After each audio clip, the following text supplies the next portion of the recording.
आप तो 24 घंटे कुरान पढ़े हैं, सर पे गोल टोपी लगा के, छोटे भाई का पजामा बड़े भाई का कुर्ता पहने।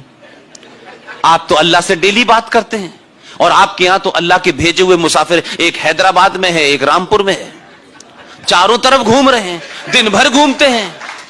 अरे भाई, अपने सीने पे हाथ रखो और ईमानदारी से बताओ, 2014 पे आपका अल्लाह के ऊपर से यकीन क्यों हट गया? 2014 से तो पहले मनमोहन सिंह भी ठीक ठाक आदमी था, 2014 के बाद भी अल्लाह ने भेजा है और आपको सुधारने के लिए भेजा, यह ध्यान रखिएगा। मुल्क तो सुधरेगा, वो तो सुधरेगा, पहले वो आपको सुधार दे। इसलिए आपने जीत वोट दिए, 90 करोड़ हिंदुओं ने वोट दिए, उसे किसी मुसलमान ने वोट नहीं दिया। ये गलतफहमी का शिकार मैं नहीं हूं, आप होना चाहते हैं तो होइए। मैं तो खुल्लम खुल्ला इस बात को कहता हूं। उसने आने के बाद भी इनका काम पहले किया कि नहीं नहीं, ये ज्यादा गड़बड़ कर रहे हैं, अल्लाह ने कहा है, मेरे बताए रास्ते से उतर गए हैं।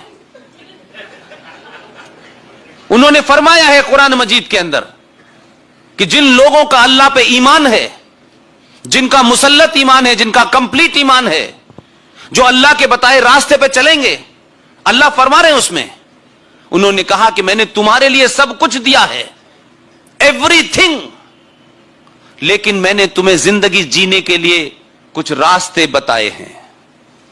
उन रास्तों से अगर तुम उतरोगे तो मैं फिर भेजूंगा किसी को। अब वो भेज दिया है उसने, तो तकलीफ हो रही है। अरे आपको सुधारने के लिए भेजा है, आपको पता ही नहीं है कि 1400 साल में आप किस बीमारी से ग्रस्त हो गए हैं। इसलिए 15 साल की ठीक ठाक ट्रेनिंग गुजरात में देने के बाद दिल्ली भेजा, ताकि गलती ना करे, ठीक से ऑपरेशन करे। कहीं ऐसा ना हो कि सर्जरी में मरीज मर जाए। अभी तक मरा नहीं उसके हाथ से कोई, ठीक ठाक ऑपरेशन कर रहा है। लेकिन कभी कभी कुछ बीमारियां ऐसी आपके अंदर चली जाती हैं कि आप कहते हैं मैं बीमार नहीं हूं। जैसे नशा करने वाले आदमी को आप कितना ठीक करें, उसे नशे की लत छुड़ाने के लिए धीरे धीरे छुड़ानी पड़ती है। एक बार में दवा देंगे तो वो मर जाएगा, इसलिए धीरे धीरे दवा दे रहा है। 370 लिया, 35 पे समाप्त किया। कोर्ट ने कहा कि यह देश जाग चुका है, क्योंकि इससे पहले इस देश का कोर्ट आपको सीरियस नहीं लेता था।